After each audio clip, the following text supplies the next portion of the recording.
সীমানা জটিলতার কারণে নির্বাচনের তফসিলে প্রভাব পড়তে পারে, তবে সবই নির্ভর করছে আদালতের সিদ্ধান্ত এবং নির্বাচন কমিশনের পদক্ষেপের ওপর, জানিয়েছেন ইসি সচিব আক্তার আহমেদ। মঙ্গলবার নির্বাচন ভবনে এক ব্রিফিংয়ে কথা বলেন তিনি। ইসি সচিব বলেন, বাগেরহাটের 4 আসন নিয়ে আপিল করা হবে কিনা সেটি কমিশন সভায় সিদ্ধান্ত নেওয়া হবে। বাগেরহাটের আসন পুনর্বহাল নিয়ে আদালতের রায়ের পর নিজেদের দাবি তুলে ধরে প্রধান নির্বাচন কমিশনারের সাথে সাক্ষাৎ করেন জেলার বিএনপি ও জামায়াতের প্রতিনিধিরা। মঙ্গলবার বেলা 12টার দিকে নির্বাচন ভবনে আসেন তারা। আইনি বেআইনি যে প্রক্রিয়াই হোক না কেন, যে কাজটি করেছেন তা সর্বোচ্চ আদালত কর্তৃক অবৈধ এবং বেআইনি ঘোষিত হয়েছে।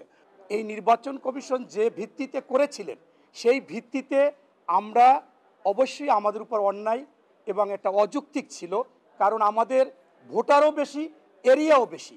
পরে দুপুরে হাইকোর্টের রায় নিয়ে নিজেদের অবস্থান ব্যাখ্যা করেন ইসি সচিব। বলেন, সীমানা পুনর্নির্ধারণ বিষয়ে সংক্ষুব্ধদের 30টির বেশি আবেদন আদালতে গড়িয়েছে। এসবের মীমাংসায় দেরি হলে প্রভাব পড়তে পারে নির্বাচনের তফসিল ঘোষণায়। প্রভাব পড়বে কিনা পড়তে পারে, কারণ সীমানার ব্যাপারটা যদি হয় তাহলে প্রাসঙ্গিকভাবে যে এটা নির্ভর করছে কমিশন সীমানা নির্ধারণের যে কী বলে আদালতের আদেশ সেটা কিভাবে পর্যালোচনা করবে। সিদ্ধান্তটা পাওয়ার পরে কমিশন এ ব্যাপারে ব্যবস্থা নেবেন যে আপিলে যাবেন নাকি এটা মেনে নেবেন। সোমবার রাজনৈতিক দল ও প্রার্থীর আচরণবিধি জারি হওয়ায় বৃহস্পতিবার থেকেই রাজনৈতিক দলগুলোর সাথে সংলাপ শুরু করতে যাচ্ছে ইসি। তবে এখনো চূড়ান্ত হয়নি আমন্ত্রিতদের তালিকা। আচরণবিধিটা যেহেতু পেয়েছি, আমরা আগামী পরশুদিন থেকে এটা সংলাপটা শুরু করার ইচ্ছা আছে আমাদের। আচরণবিধিতে যে সমস্ত জিনিস পরিবর্তন আনা হয়েছে এবং একটা সুষ্ঠু নির্বাচনের জন্য তাদের সহযোগিতা, এই বিষয়গুলো নিয়ে আলোচনা করব। তাদের নিজস্ব কোনো বক্তব্য থাকলে সেগুলো শুনবো। গণভোট নিয়ে এখনো কোনো নির্দেশনা পায়নি ইসি, জানান সচিব। সুলতানা জাহান মিতু, ইন্ডিপেন্ডেন্ট নিউজ, ঢাকা। কার্যক্রম নিষিদ্ধ আওয়ামী লীগের 13 নভেম্বরের কর্মসূচি ঘিরে কঠোর অবস্থানে রয়েছে সরকার, জানিয়েছেন স্বরাষ্ট্র উপদেষ্টা। বলেন, কেপিআইভুক্ত গুরুত্বপূর্ণ এলাকায় নিরাপত্তা জোরদার করা হয়েছে। আর ডিএমপি কমিশনার জানান, নাশকতার শঙ্কা থেকে কয়েক স্তরে নিরাপত্তা ব্যবস্থা নেওয়া হয়েছে। নগরবাসীকে আতঙ্কিত না হওয়ার আহ্বান তার। অভ্যুত্থানের মুখে ভারতে পালিয়ে যাওয়া শেখ হাসিনার বিরুদ্ধে মানবতা বিরোধী অপরাধের বিচার কাজ শেষ হয় গেল অক্টোবরের শেষ দিকে। এই মামলার রায় কবে তা ঘোষণা হবে বৃহস্পতিবার। ঠিক ওই দিনই কর্মসূচি দিয়েছে কার্যক্রম নিষিদ্ধ আওয়ামী লীগ। তবে তার আগেই ঢাকাসহ বিভিন্ন জেলায় আগুন বিস্ফোরণের ঘটনা ঘটেছে। এর মধ্যে গেল সোমবার রাজধানীতে বেশ কয়েকটি বাস জ্বালিয়ে দেওয়া হয়, বিভিন্ন স্থানে ফোটানো হয় ককটেল। এ নিয়ে কিছুটা শঙ্কিত নাগরিকরা।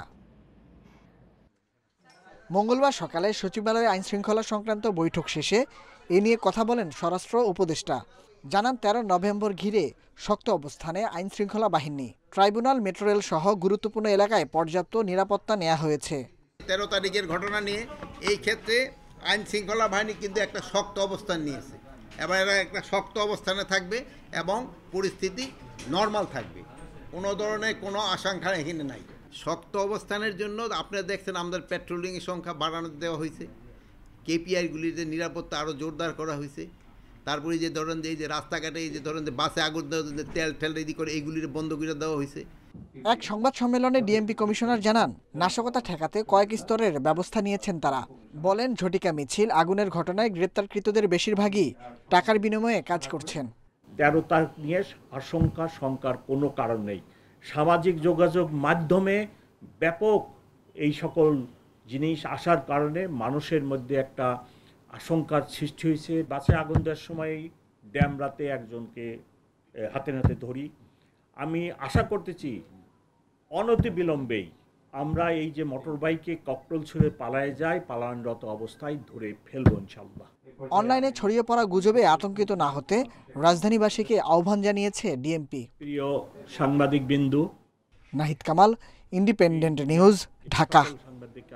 বিএনপি মহাসচিব মির্জা ফখরুল ইসলাম আলমগীর বলেছেন, তার দল প্রতিহিংসা এবং প্রতিশোধের রাজনীতি করতে চায় না। আওয়ামী লীগ যেভাবে নির্বিচারে মামলা করেছে সেই পথে হাঁটবে না বিএনপি, বরং আওয়ামী লীগের বিরুদ্ধে যত মামলা আছে সবগুলোই তুলে নেওয়া হবে। বিকেলে ঠাকুরগাঁও সদরের মোহাম্মদপুর ইউনিয়নবাসীর সাথে মত বিনিময় সভায় প্রধান অতিথির বক্তব্যে এসব কথা বলেন তিনি। ফখরুল আরও বলেন, দেশনেত্রী বেগম খালেদা জিয়া গত বছর ৫ আগস্টেই বলেছিলেন, আমরা প্রতিশোধ চাই না, শান্তি চাই, সমৃদ্ধি ও একটি উন্নত বাংলাদেশ চাই। সেই পথেই আমরা এগোতে চাই। আগামী ডিসেম্বরেই তারেক রহমান দেশে ফিরবেন বলেও আশা প্রকাশ করেন মির্জা ফখরুল। এছাড়া পিআর ইস্যুতে কিছু দল জনগণের উপর জবরদস্তি করছে অভিযোগ করেন বিএনপি মহাসচিব।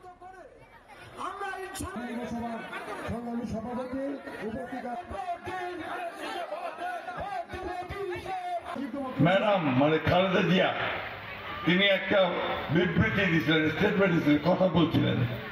সেই কথাটা ছিল যে আমরা প্রতিহিংসায় বিশ্বাস করব না, আমরা প্রতিশোধ নিব না, আমরা ভালোবাসা এবং প্রেমের মধ্য দিয়ে রাজনীতি করতে চাই। আমি সেই কথাটা আবার আজকে আপনাদেরকে বলতে চাই যে আমরা কোনো প্রতিশোধের রাজনীতি করতে চাই না। আওয়ামী লীগ যেভাবে মামলা করতে আমরা সে মামলা করতে চাই না। যদি মামলা হয়ে থাকেও আমি আপনাদেরকে কথা হচ্ছে সমস্ত মামলা তুলে নেওয়া হবে। এদিকে বিএনপি ক্ষমতা এলে আওয়ামী লীগের সব মামলা তুলে নেওয়া হবে, এই বক্তব্য গণমাধ্যমে ভুলভাবে তুলে ধরা হয়েছে বলে জানিয়েছেন মহাসচিব মির্জা ফখরুল ইসলাম আলমগীর। মঙ্গলবার সন্ধ্যায় এক বিবৃতিতে তিনি একথা জানান। বিবৃতিতে মির্জা ফখরুল ইসলাম আলমগীর বলেন, মঙ্গলবার বিকেলে ঠাকুরগাঁওয়ের মোহাম্মদপুর শাপলা সরকারি প্রাথমিক বিদ্যালয় মাঠে এক মত বিনিময় সভা হয়। সেখানে তার দেয়া একটি বক্তব্যকে ভুলভাবে ব্যাখ্যা করে বিভিন্ন গণমাধ্যমে উপস্থাপন করা হয়েছে বলে জানান তিনি। বলেন, এই ঘটনা অত্যন্ত দুঃখজনক। তিনি বক্তব্যে বলেছেন, তারা প্রতিশোধের রাজনীতি করতে চান না, আওয়ামী লীগের মতো হয়রানিমূলক মামলা করতে চান না। তিনি তার দেয়া বক্তব্যে আরও বলেছেন, এই ইউনিয়নে হয়রানিমূলক কোনো মামলা হলে তারা তুলে নেবেন। গণমাধ্যমে প্রকাশিত ভুল বক্তব্যের বিষয়ে বিভ্রান্ত না হওয়ার জন্য আহ্বান জানান তিনি।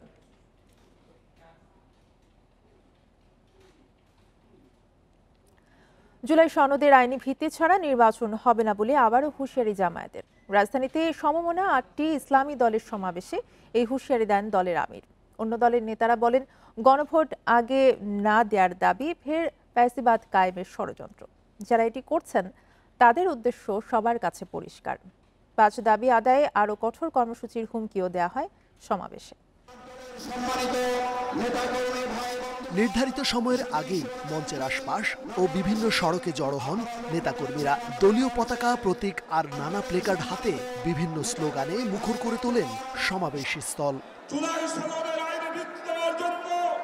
নির্বাচনের আগে গণভোট সহ ৫ দাবিতে পুরানা পল্টন মোড়ে মঙ্গলবারের এই সমাবেশ ডাকে জামায়াত ইসলামী সহ সমমনা ৮টি দল। দুপুর ২টার দিকে শুরু হয় আনুষ্ঠানিকতা। এ সময় আশপাশের সড়কেও যান চলাচল বন্ধ হয়ে যায়। জাতীয় নির্বাচনের আগে গণভোটের বিরোধিতার সমালোচনা করে বক্তব্য রাখেন খেলাফত মজলিসের আমির মামুনুল হক। বিরোধিতা করছেন, আমরা তাদের সমস্যার কথা জানতে চাই। কোনো যুক্তি নাই। তারা জুলাই সনদের বাস্তবায়নকে ঠেকিয়ে দিয়ে বাংলাদেশে আবার ফ্যাসিবাদ কায়েম করবার ষড়যন্ত্র করছে। ইসলামী আন্দোলনের আমির বলেন, নির্বাচনের আগে গণভোট যারা চায় না তাদের উদ্দেশ্য বুঝে গেছে জনগণ। আপনারা জাতীয় নির্বাচন করবেন কোন আইনের ভিত্তিতে? সেই আইনের ভিত্তি হলো জুলাই সনদ যখন আইনি ভিত্তি পাবে তখন জাতীয় নির্বাচন আইনি ভিত্তি তৈরি হবে, নাহলে অবৈধ নির্বাচন হবে। সনদের আইনি ভিত্তি ছাড়া নির্বাচন হবে না বলে হুঁশিয়ারি জামায়াতের। আমির বলেন, যারা জুলাই অভ্যুত্থানকে মানবে না, আগামী নির্বাচন তাদের জন্য নয়।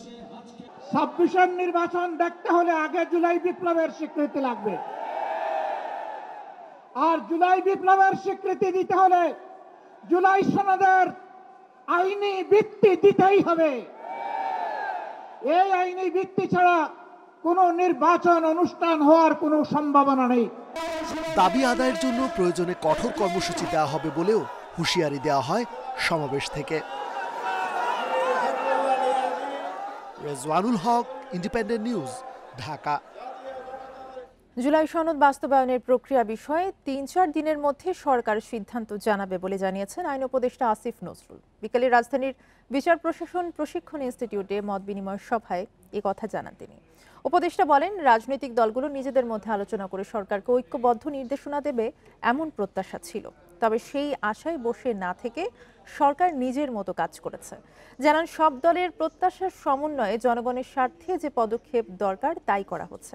বিচার বিভাগ সংস্কার কমিশনের দেয়া ৭০ প্রস্তাব এরই মধ্যে বাস্তবায়ন হয়েছে বলে জানান তিনি। তবে সব সংস্কারই সাংবিধানিক কারণে আটকে রয়েছে। এ সময় নির্বাচিত সরকারকে সংস্কার ধরে রাখার অনুরোধ জানান আসিফ নজরুল। আমরা এই জুলাই সনদ বাস্তবায়নের ব্যাপারে কি পদক্ষেপ গ্রহণ করছি এটা আপনারা আগামী ধরেন ৩-৪ দিনের মধ্যেই পরিষ্কারভাবে জানতে পারবেন। আমরা উপদেষ্টা পরিষদে বিভিন্ন পর্যায়ে আলোচনা করছি এবং আমরা চেষ্টা করছি সকল দলের প্রত্যাশার মধ্যে সমন্বয় ঘটিয়ে দেশের স্বার্থে, জনগণের স্বার্থে যেই ধরনের একটা পদক্ষেপ নেওয়া প্রয়োজন সেটাই আমরা নিতে যাচ্ছি। নির্বাচনকালীন তত্ত্বাবধায়ক সরকার ব্যবস্থা ফেরাতে করা রিভিউ আবেদনের ওপর রায় ঘোষণা করা হবে ২০ নভেম্বর। প্রধান বিচারপতি ডক্টর সৈয়দ রেফাত আহমেদের নেতৃত্বাধীন ৭ বিচারপতির পূর্ণাঙ্গ বেঞ্চ এই দিন নির্ধারণ করেন। মঙ্গলবার অ্যাটর্নি জেনারেল জানান, রাষ্ট্রপক্ষ এবং রিভিউ আবেদনকারীদের মত তত্ত্বাবধায়ক ব্যবস্থা ফিরলেও তা কার্যকর হবে এই নির্বাচনের পরের নির্বাচন থেকে। আওয়ামী লীগ সরকারের সময় ২০১১ সালে সংবিধানের ত্রয়োদশ সংশোধনী অবৈধ ঘোষণা করে তত্ত্বাবধায়ক সরকার ব্যবস্থা বাতিল করে রায় দেয় আপিল বিভাগ। ওই রায়ের বিরুদ্ধে রিভিউ আবেদন করে বিএনপি, জামাত সহ ৫ পক্ষের ৯ জন ব্যক্তি। ১০ দিন ধরে তাদের আইনজীবী ও রাষ্ট্রপক্ষের অ্যাটর্নি জেনারেলের শুনানি শেষ হয় মঙ্গলবার। এরপরই রায়ের জন্য দিন ঘোষণা করেন প্রধান বিচারপতি ডক্টর সৈয়দ রেফাত আহমেদ। শুনানিতে আইনজীবীরা বলেন, তত্ত্বাবধায়ক সরকার ব্যবস্থা বাতিল করে দেয়া ওই রায়ে নিরপেক্ষতার চেয়ে খায়রুল হকের রাজনৈতিক বিশ্বাসের প্রতিফলনই বেশি ছিল। এর ফলে দেশে গণতন্ত্র ধ্বংস করে সংবিধানের মূল কাঠামোতে আঘাত করা হয়। এখন ধ্বংস হওয়া গণতন্ত্র পুনঃপ্রতিষ্ঠায় তত্ত্বাবধায়ক সরকারের বিকল্প নেই। এই নির্দলীয় তত্ত্বাবধায়ক সরকার ব্যবস্থা যেটা সংবিধানে সন্নিবেশিত করা হয়েছিল, যার মাধ্যমে বাংলাদেশের মানুষ ১৯৯৬ সালে এবং ২০০১ সালে ভোট দিতে পেরেছে এবং অনেক বিতর্ক সত্ত্বেও ২০০৮ সালে নির্বাচনও মোটামুটি গ্রহণযোগ্য হয়েছে। সেই নির্বাচনে জনগণ ভোট দেওয়ার সুযোগ পেলেও তিনি আলটিমেটলি জনগণকে প্রতিপক্ষ করে এই রায়টি প্রদান করেছেন। ডেমোক্রেসি আর ফ্রি ফেয়ার ইলেকশন দুটা হলো যমজ সন্তানের মতো। যদি ফ্রি ফেয়ার ইলেকশন না হয় তাহলে ডেমোক্রেসি শেষ পর্যন্ত জীবিত থাকতে পারে না। এটাই হয়েছে বিগত দিনগুলোতে। এই জন্য আমরা মনে করি এটাও যে তত্ত্বাবধায়ক সরকার সিস্টেম হলো এরকমই একটা ইনসেপারেবল টুইন। এই মামলায় রাষ্ট্রপক্ষ, আপিলকারী দুই পক্ষই চায় তত্ত্বাবধায়ক সরকার সংবিধানে পুনর্বহাল। অ্যাটর্নি জেনারেল জানান, নির্বাচিত সরকারের চেয়ে তত্ত্বাবধায়ক সরকারের অধীনেই ভোটাধিকার সুসংহত। সুতরাং এই সরকারকে কন্টিনিউ করে সামনে নির্বাচন করার পর তত্ত্বাবধায়ক সরকারটা ব্যবস্থাটা আগামী নির্বাচনের পরে কার্যকর করা হোক বলে সবাই কম বেশি এই উপসংহারে উপনীত হয়েছেন। ২০ নভেম্বরের রায়ে আপিল বিভাগের পূর্বের রায় বাতিল হয়ে তত্ত্বাবধায়ক সরকার ব্যবস্থা পুনঃপ্রতিষ্ঠিত হবে বলে আশা সব পক্ষের।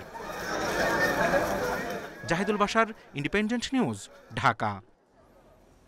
সশস্ত্র বাহিনীতে কর্মরত সেনাবাহিনীর ক্যাপ্টেন ও এর চেয়ে বেশি পদমর্যাদার কমিশন প্রাপ্ত কর্মকর্তাদের বিশেষ নির্বাহী ম্যাজিস্ট্রেটের ক্ষমতা ১০৯ দিন বাড়ানো হয়েছে।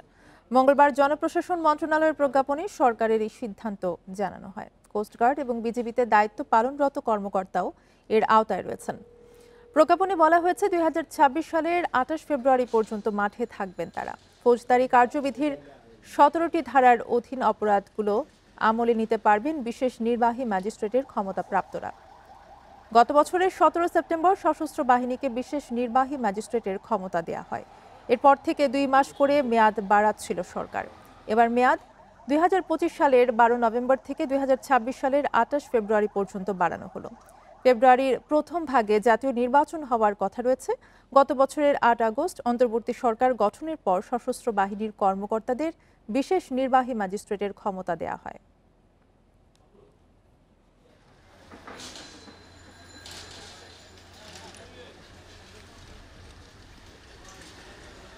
বাংলাদেশে ভক্তদের ভালোবাসায় ভালো খেলার প্রেরণা পান হামজা চৌধুরী। লাল সবুজের প্রতি তার পরিবারেরও টান বাড়ছে।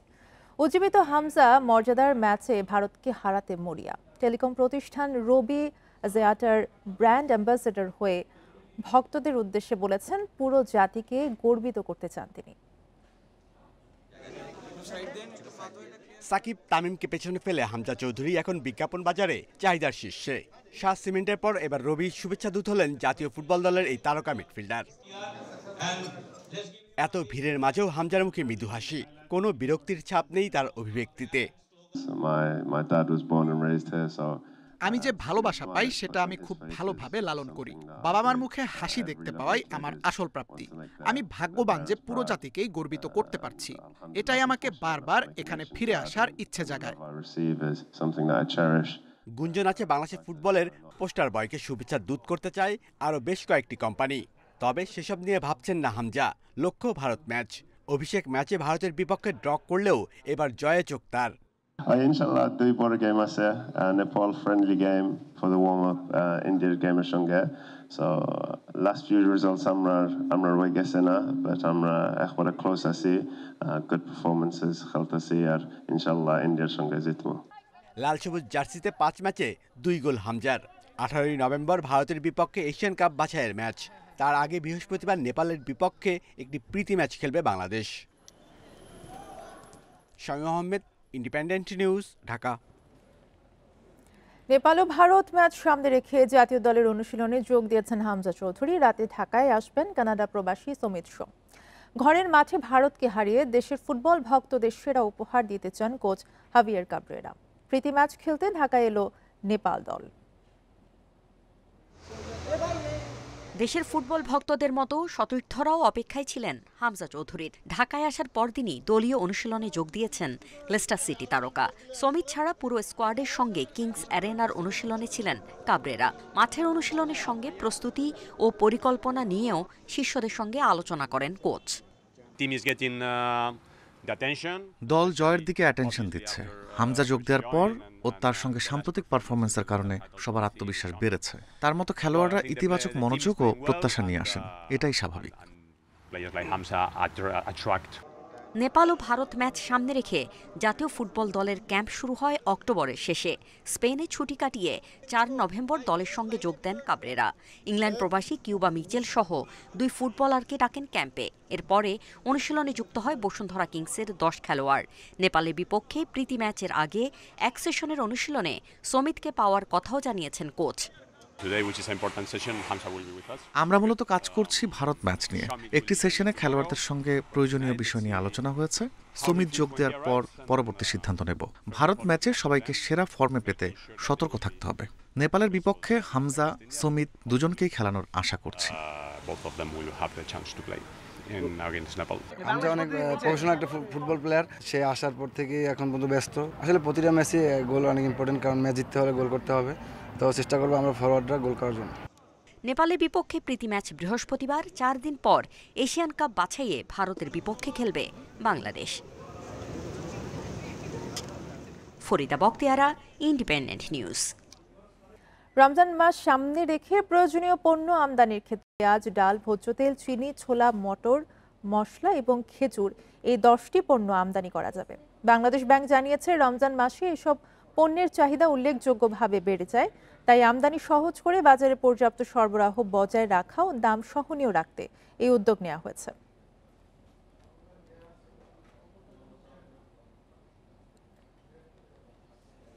নিরাপত্তা ব্যবস্থা নিয়ে কর্মকর্তাদের কাউন্সেলিং শুরু করছে মেট্রো রেল কর্তৃপক্ষ। একই সঙ্গে উদ্বিগ্ন না হওয়ার অনুরোধ জানিয়েছে যাত্রীদেরকে। মেট্রো রেলের ব্যবস্থাপনা পরিচালক জানান, দুর্ঘটনার পর ট্রেন পরিচালনায় সংশ্লিষ্টদের মানসিকভাবে চাঙা রাখতে এই উদ্যোগ। তবে বিশেষজ্ঞরা বলছেন টেকসই সমাধান পেতে গুরুত্ব বাড়াতে হবে সঠিক রক্ষণাবেক্ষণে। 26 অক্টোবর দুপুরে ফার্মগেটে মেট্রো রেলের 433 নম্বর পিলার থেকে বিয়ারিং প্যাড খুলে পড়ে একজন নিহত ও 2 জন আহত হন। 29 অক্টোবর রাত 9:30টার দিকে একই জায়গায় কিছুটা ঝাঁকি অনুভব হলে আগারগাঁও থেকে শাহবাগ অংশে মেট্রো চলাচল বন্ধ করে দেওয়া হয়। এরপর ফার্মগেট থেকে বিজয়সরণী পর্যন্ত ট্রেন চলাচল করছে কিছুটা ধীর গতিতে। মেট্রো রেলের ব্যবস্থাপনা পরিচালক জানান, দুর্ঘটনার পর আগের চেয়ে নিরাপত্তা সংক্রান্ত সব সতর্কতা সঠিকভাবে মানা হচ্ছে। ট্রেন চলাচলেও কোনো সমস্যা নেই। তা সত্ত্বেও সংশ্লিষ্ট কর্মকর্তাদের দক্ষতা বাড়াতে নানা পদক্ষেপ নেওয়া হয়েছে। 6টা টিম কাজ করতেছে, 16টা স্টেশনে যে পাবলিক কনসালটেশন পিআর বাড়াই দিয়েছি, যাতে পাবলিকের সাথে কথা বলে এবং বইলা তাদেরকে কনসালটেশন করা হয়। তাদের ফ্রেম করে দেওয়া হয়েছে কী কী প্রশ্ন করবে, কী কী কথা বলবে। আর আমাদের ট্রেনের জন্য সমস্ত অপারেশন মেইনটেন্যান্সের সিনিয়র ম্যানেজমেন্টরা সবার সাথে ইন্ডিভিজুয়ালি কথা বলতেছে। এমন উদ্যোগকে ইতিবাচক হিসেবে দেখলেও সামগ্রিক নিরাপত্তায় আরও সতর্ক হওয়ার আহ্বান বিশেষজ্ঞদের। তাগিদ দেন সরকারি আমলা নয় বরং কারিগরিভাবে দক্ষ জনবল দিয়ে মেট্রো পরিচালনার। আমাদের এটার থেকে অভিজ্ঞতা নিয়ে আমরা যেন পাবলিক প্রাইভেট পার্টনারশিপের আওতায় যারা বানালো পৃথিবী বিখ্যাত লোক বানিয়েছে, যারা অপারেট করবে তারাও পৃথিবী বিখ্যাত, এরকম অনেক কাজের অভিজ্ঞতা যাদের থাকবে তাদেরকে দিয়ে যদি সেবাটা দেই, তাহলে আমার মনে হয় এই ধরনের হোঁচট থেকে আমরা বেঁচে যাব। মেট্রো রেলের পুরো নিরাপত্তা ব্যবস্থা আন্তর্জাতিক মানসম্পন্ন কোনো সংস্থার মাধ্যমে তদারকির পরামর্শ বিশেষজ্ঞদের। Shahid Ahmed, independent news, Dhaka. Gas সরবরাহ কমায় সংকটে দেশের শিল্প খাত। ব্যবসায়ীরা বলছেন চাহিদা মেটাতে অনুসন্ধান কূপ খননের পাশাপাশি এলএনজি আমদানির সক্ষমতা বাড়ানো জরুরি। পেট্রোবাংলা চেয়ারম্যান বলছেন মহেশখালীতে G2G প্রক্রিয়ায় একটি FSRU স্থাপনের চেষ্টা চলছে, পাশাপাশি চলতি বছরেই উন্মুক্ত দরপত্র আহ্বানের বিকল্প পরিকল্পনাও রয়েছে।